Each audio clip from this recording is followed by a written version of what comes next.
A very good morning, students. In this 11th standard mathematics, we are discussing chapter number 8, vector algebra. And starting with the chapter, we discussed about the definition of vector and also examples of scalar quantity and vector quantity. And while we pass on, we discussed about the resolution of vectors in 2 dimensions and as well as in 3 dimensions.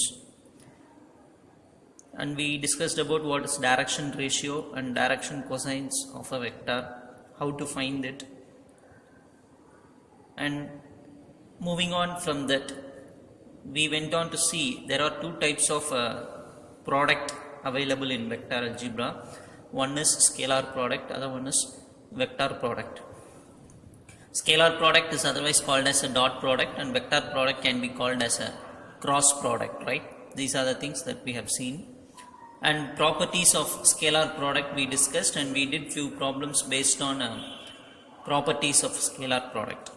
Now we are going to continue with our problems using the concepts that we have studied in properties of scalar product, otherwise called as dot product. Problem number 31. Show that the points 2, -1, 3, 4, 3, 1 and 3, 1, 2 are collinear. So what is our aim? Our aim is to prove that these 3 points are collinear. In order to prove that, it is enough to show that when we take determinant value for these 3 points, that is, first point is considered as the first vector. So the coefficients, the direction ratios 2, -1, 3 is written in the first row, 4, 3, 1 second row, 3, 1, 2 third row. And when we expand this determinant, you know how to expand a determinant, right?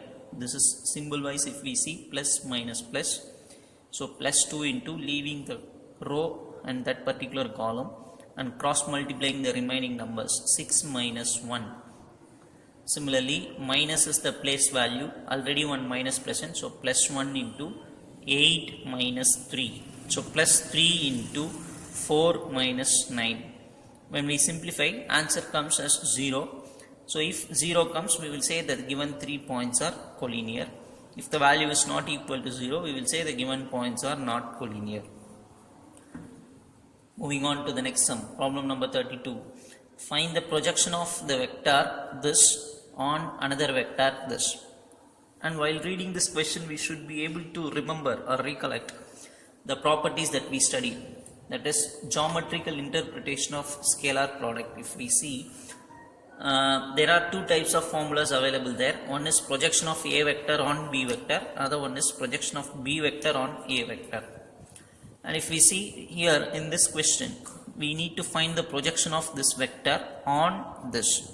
So first our aim is to give the names for these 2 vectors. So this vector is taken as A vector, this is taken as B vector. Now what is the meaning? Find the projection of A vector on B vector. So I am writing the formula. Projection of A vector on B vector is given by A vector dot B vector by modulus B vector. A dot B, how to find? You know very well, dot product.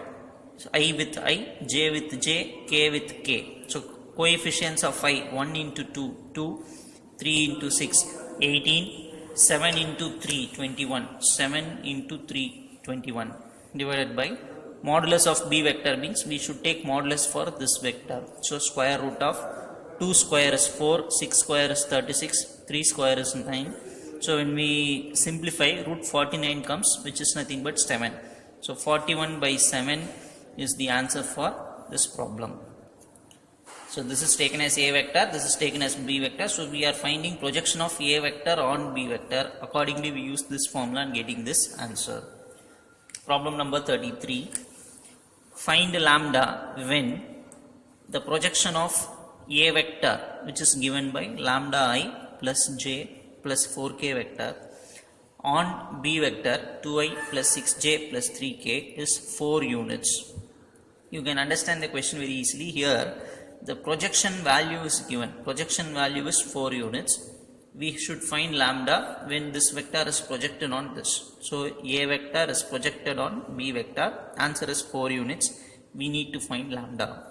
So what is projection of A vector on B vector formula? First we will write the formula now. So A vector is this, B vector is this. Projection of A vector on B vector, answer is 4. It is given in the question. What is the formula for projection of A on B? A vector dot B vector by modulus B vector, and the answer is 4. So I am writing the formula and the answer is equal to 4. Now A dot B, what you will do? Dot product, I with I, J with J, K with K. So lambda into 2, 2 lambda, 1 into 6, 6, 4 into 3, 12. So dot product of A and B is written here by modulus B. So see B vector and find the modulus, find the length. Root of 4, 6 square is 36, 3 square is 9. So again 49 comes. So 7 is the answer for square root. Simplifying 6 and 12, 18 will come. So when you cross multiply this, what will happen? 7 into 4, 28. Bring this 18 to other side. 28 minus 18, answer is 10. Cancelling 2 and 10, 5 comes. So lambda value is 5. So same technique that we have used in the previous sum. Only difference here we are finding lambda. In the previous sum we found out projection value. In this problem, projection value they have given as 4 units. Problem number 34. If A vector, B vector are unit vectors and theta is the angle between them, show that sin theta by 2 is equal to half of modulus A vector minus B vector. Second result, cos theta by 2 is equal to half of modulus A vector plus B vector. Third, tan theta by 2 is equal to modulus of A vector minus B vector by modulus A vector plus B vector. So we need to prove 3 results in this problem. What is given to us? Only one thing. A, B are unit vectors. This is the only condition that is given. And theta is the angle between A and B. Then we have to prove these 3 results. So this is an important sum. Listen carefully how I am explaining. Try to understand this. So first in my mind I want to prove the first result. If I see the first result, it is nothing but sin theta by 2 is equal to half of modulus A vector minus B vector. This is what I want to prove. So what I am doing is I am going to start with this modulus A vector minus B vector, but I should start with whole square. So many students will forget where to start with. We want to prove this result. From this result we are starting the problem with square. Modulus of A vector minus B vector whole square is equal to, we know A minus B whole square formula. So accordingly you write modulus of A vector square plus modulus of B vector square minus, actually the formula is A vector square plus B vector square plus 2A vector dot B vector, right? This is the formula actually, A square plus B vector square. Even while telling this formula I stressed here, this is not AB, A dot B. So if you apply the formula, this is nothing but modulus A vector square, this is modulus B vector square. Since it is minus, you should write minus here, this is not plus, minus 2. What is A dot B formula? Modulus A, modulus B, cos theta. A vector dot B vector is written as modulus A vector, modulus B vector, cos theta. Hope you are understanding this. So we are starting the problem at mod A minus B whole square. This we should know, otherwise we will forget where to start with and how to write, right? So where we are starting? Starting with modulus A vector minus B vector the whole square. And the formula is this, A square plus B square minus 2A dot B. A dot B formula is nothing but mod A mod B cos theta. So formula wise we have written like that. Now in the next step this is written, this is equal to modulus of A vector. Since A vector and B vector are unit vectors, since A vector is unit vector, I should write that modulus of A vector, if you calculate, answer will be 1. And modulus of B vector, that is also 1, because of unit vector concept. What is the meaning of unit vector? If we take length, the answer will be 1. So since A and B are unit vectors, modulus of A answer is 1. So 1 square is 1. Here also it is 1. So 1 square again is 1. Minus 2. This is 1. This is 1. Everything becomes 1 because of this unit vector. So 2 into 1 into 1 cos theta alone remains. So these two will become 1. So 2 cos theta alone remains. So 1 plus 1 minus 2 1 1 cos theta. So 2 cos theta.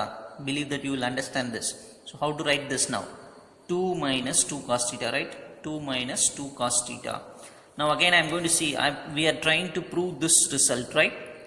Two more results that we need to prove. One is cos theta by 2, other one is tan theta by 2.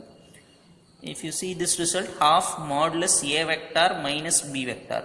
But if you see this, half modulus A vector plus B vector. Now we are concentrated in proving this first result. How will we start the second result? First result we started from here. Second result also we will start with A plus B whole square. So keep that in your mind. So now what should we write after this? 1 plus 1 2. So 2 minus 2 cos theta, that is what we are going to write in the next line. So as I said, this is written as 2 minus 2 cos theta. So when I write 2 minus 2 cos theta, 2 is taken common. So 1 minus cos theta. This is the formula. 1 minus cos theta formula is 2 sin square theta by 2. So this 2 is written using trigonometric formula. 1 minus cos theta can be written as 2 sin square theta by 2. If you don't know, just memorize this formula. 1 minus cos theta can be written as 2 sin square theta by 2.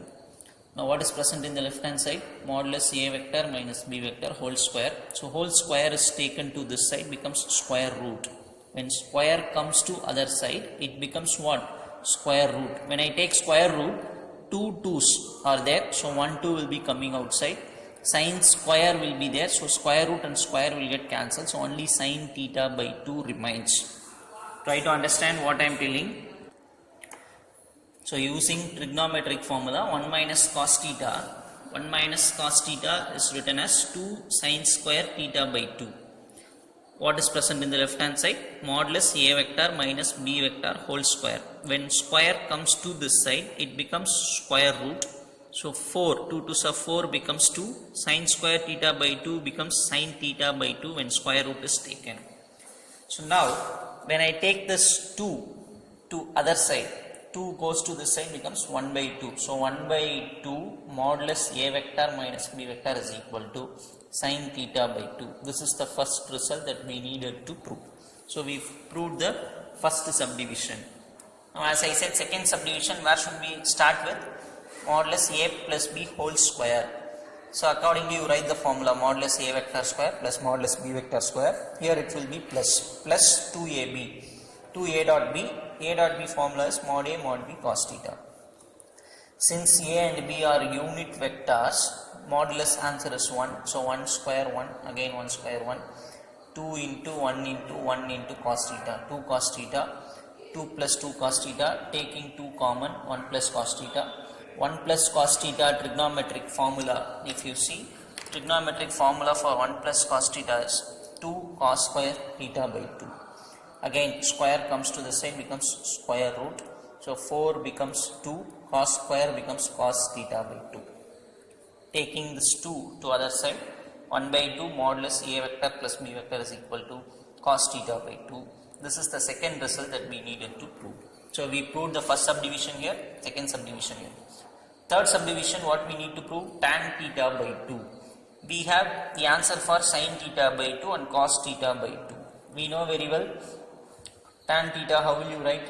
Sin theta by cos theta. So tan theta by 2, to find that, what I am doing is dividing first equation and second equation, because first equation contains sin theta by 2, second equation contains cos theta by 2. So dividing that, you will get this sin by cos equal to the left hand side half mod A minus B, here the left hand side half mod A plus B.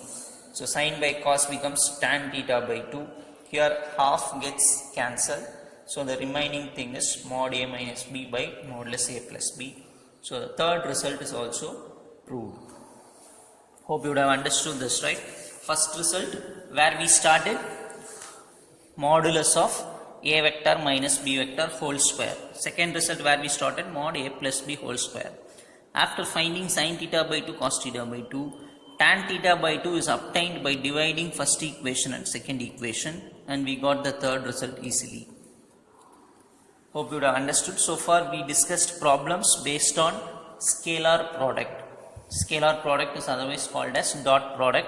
Many properties we have learnt. I told you before entering into the problems, first go through the properties very well. Properties, if you revise it thoroughly, definitely problems you will easily understand. Then and there we are using trigonometric formulas. You just memorize at that particular point. You try to memorize that trigonometric formula and go through. Now, in the beginning of this, we said there are two types of products available. One is scalar product, that we have completed now. Next, we are passing on for vector product. So the heading is vector product. The other name for vector product is what? Cross product. Scalar product is otherwise called as dot product. Vector product can be also called as cross product. The definition is this: vector product of two vectors, a vector and b vector, is written as a cross b. How I am reading this? A vector cross b vector. Don't read a vector into b vector. No. A vector cross b vector. Vector product of two vectors is written like this, and it is given by the formula a vector cross b vector is equal to modulus a vector modulus b vector sin theta n cap. Again I repeat, vector product of two vectors, a vector and b vector, is written as a cross b, and it is given by the formula a cross b is equal to, that is a vector cross b vector is equal to modulus a vector modulus b vector sin theta n cap. This n cap is nothing but unit vector which is perpendicular to both a and b. In scalar product, what is the formula we learnt? A dot b mod a mod b cos theta. Cross product means mod a mod b sin theta n cap. What is n cap? Unit vector perpendicular to a vector and b vector. So this is the formula for vector product. Also we will see some of the results for vector product also. Note, a vector cross b vector is a vector perpendicular to both a vector and b vector. So this is the meaning for a cross b. We are saying a vector cross b vector is called as vector product. What is the meaning of it? A vector cross b vector is nothing but a vector. It is a vector which is perpendicular to both a vector and b vector. So when we find a cross b, we are finding a vector which is perpendicular to both a and b. That is the meaning of finding a cross b. That is symbol. This can be also said as a cross b is normal to the plane containing a and b. Normal means perpendicular. What is the meaning of normal? Perpendicular. That is what is said in the first line. A cross b is a vector perpendicular to both a vector and b vector. In wordings we can also say a cross b is normal. Normal means perpendicular to the plane containing a and b. That is the meaning of what? A cross b. Suppose if this is a vector and if this is b vector, then a cross b will be like this, just like this pen, a cross b. A cross b is a vector which is perpendicular to the plane containing a and b. That is the meaning. Now, even geometrical meaning, if you see what is the geometrical meaning of finding vector product. Suppose if I am now I know what is a cross b, right? A cross b is called vector product. If I find mod a cross b is nothing but a vector. If I find modulus for that a cross b, the meaning is I am finding area of a parallelogram whose adjacent sides are a vector and b vector. This is the geometrical meaning of modulus a cross b. Again I repeat, what is the meaning of modulus a cross b means vector product of two vectors. When I find a cross b, the answer will be a vector. If I find modulus of that that is modulus of A cross B. The geometrical meaning is we are finding area of a parallelogram whose adjacent sides are A vector and B vector. I think you will understand. Similarly, if I put half of modulus A cross B, after finding mod A cross B, if I divide that by 2, then the meaning is area of a triangle whose two sides are A vector and B vector. The meaning for this is area of a triangle. The meaning for this is area of a parallelogram with the adjacent sides A and B. Here A and B are any two sides of the triangle. So these two are nothing but geometrical interpretation of vector product.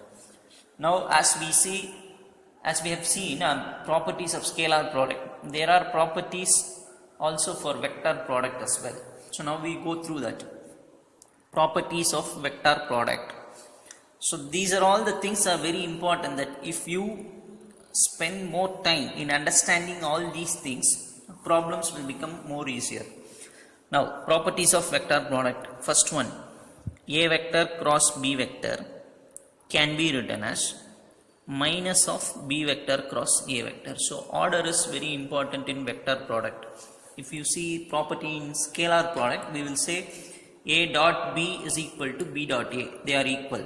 But here A cross B is equal to minus of B cross A. So order is important. When we change the order, negative sign will come. That we have to understand. A cross B and B cross A are not equal. They are of opposite symbols. I can say A cross B is not equal to B cross A, because one minus sign comes. A cross B is equal to minus of B cross A. And the second point, second property, A cross B, if the answer is 0, suppose I am finding out A cross B, and if the answer is 0, then the meaning is A vector is parallel to B vector. If the cross product becomes 0, the two vectors are parallel. That is the meaning. Third property, A vector cross A vector is equal to 0. A vector cross A vector. Same vector if made to cross product, the answer will be 0. Fourth property, I vector cross I vector is 0. J vector cross J vector is equal to 0. K vector cross K vector is also equal to 0. So what is the meaning? If we make a cross product of same vector, answer is 0. And also important thing, I cross J, answer is K. I cross K, answer is minus J. I cross K, answer is minus J. J cross I, answer is minus K. Now how to find the answer for this? You just keep this in order. I, J, K. This is order, right? This is unit vector of x-axis, unit vector of y-axis, unit vector on z-axis. I repeat, unit vector on x-axis, unit vector on y-axis. This is the unit vector on z-axis. Now we know I cross I, J cross J, K cross K, answer is 0. Suppose if I make a cross product of I and J, that is I cross J. So when I go in order, answer will be the next vector. I cross J, the answer will be next vector K. Suppose if I am making a cross product of I cross K, now what I am doing, I am skipping J and then going to K. I cross K. In between J is present. So when I do cross product like that, the answer will be the skipped unit vector with minus sign, minus J. So when I make cross product for I and K, answer will be minus J. When I make a cross product of J and K, that is J cross K, I am going in order. So answer will be I vector. Suppose I am doing K cross I am going in order because after K I only comes. K cross I, answer is J. Suppose if I do K cross J, what is the meaning? After K I should come, but leaving I am going to J. K cross J, answer will be minus I. Now if you see J cross I, J, after that only K comes, but I am skipping K and going to I. J cross I, answer is minus K. So try to understand the concept behind this. One is I cross I means same vector is taken twice. When we make a cross product, answer becomes 0. But when I skip this, that is in between j is present. When I take I and k, I am skipping j, that is the meaning. In that case, I should put minus symbol here, minus of j vector. That is the answer that should come. Similarly, I cross k, answer is minus j. J cross k, directly I am not skipping the order, so next vector will be the answer. J cross k means it is I vector. Would you able to understand what I am telling? Similarly, j cross I is equal to minus k vector. J cross I is equal to minus k vector. Why minus comes? Because after j only k comes, but I left k and went on to I. So the skipped unit vector will come as the answer with the negative symbol. Try to understand this property. We will use in many problems. Property number 5. Ma vector cross nb vector, where m and n are constants, can be written like this: mn a cross b, or mn a vector cross b vector. So all these things only will give the same answer. That is the property 5. And property 6, a cross b plus c can be written as, this can be taken inside, a cross b plus a cross c, a cross b plus a cross c. So this a can be taken inside, a cross b plus a cross c. That can be written like that. Similarly, a vector plus b vector cross c vector also can be written as a cross c plus b cross c. Property 7, let a is written as components of vector in 3 dimensions, that is a1i plus a2j plus a. Suppose a vector is this, suppose if b vector is this, then a vector cross b vector can be written as, this is the very important thing that we will use in many sums. How to find a cross b, so far we didn't learn. We learned the formula for a cross b, right? In the beginning we learned a cross b is equal to what? Modulus a modulus b sin theta n cap. This is what we have learnt. But in problems we will not use this formula and find out a cross b. We will use only this. How? A cross b can be written as, or a cross b value can be calculated using determinant. First row should be filled with ijk. Second row, where is a vector? See a vector and write the coefficients a1, a2, a3. Take and write in the second row. What is b vector? Take the coefficients b1, b2, b3. Take and write in the third row. Expanding this determinant only, we will find a vector cross b vector in many problems. So this is very important property, because we are finding out a cross b using determinant value. How we are finding? I will explain this. First row ijk, second row coefficients of a vector, third row coefficients of b vector. And property 8 is giving us the formula for finding angle between a and b. If theta is the angle between a vector and b vector, then theta is written as sin inverse of modulus a cross b by mod a mod b. You know very well. Now how to find a cross b, you know. How to find modulus of a vector also you know. So easily we can find angle between two vectors using this concept. Property number 9, the unit vectors. Suppose if we want to find a unit vector which is perpendicular to these two vectors. Understand what I am telling? We need to find unit vector which is perpendicular to a and b. Then the formula for finding the unit vector is plus or minus n cap is equal to plus or minus a cross b by mod a cross b. This is the formula for finding unit vector which is perpendicular to these two vectors. Next property. Property number 10.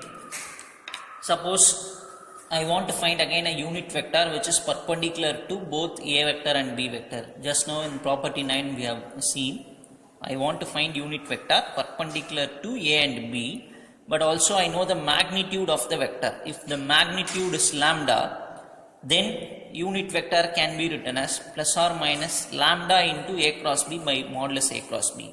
If we don't know magnitude, we can just leave lambda. This is the formula for finding unit vector.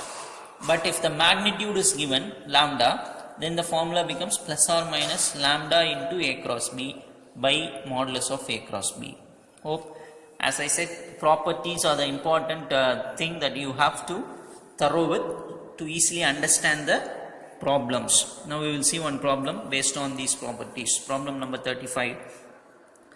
Find the magnitude of A cross B if A vector and B vector are given. What actually we need to find? Magnitude of A cross B, or otherwise modulus of A cross B. A vector and B vector is given. So that is what is written here. A vector is given, B vector is given. I said, I have explained in the property how to find A cross B. So A cross B can be found out using determinant. What is the first row? I, J, K. How to fill the second row? See A vector.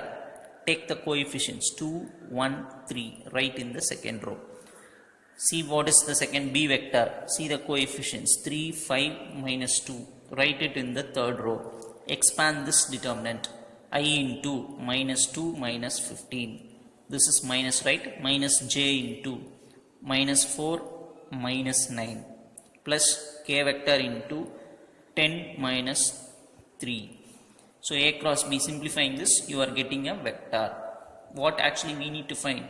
Magnitude of A cross B. Now we found out A cross B. A cross B is a vector, right? How to find modulus?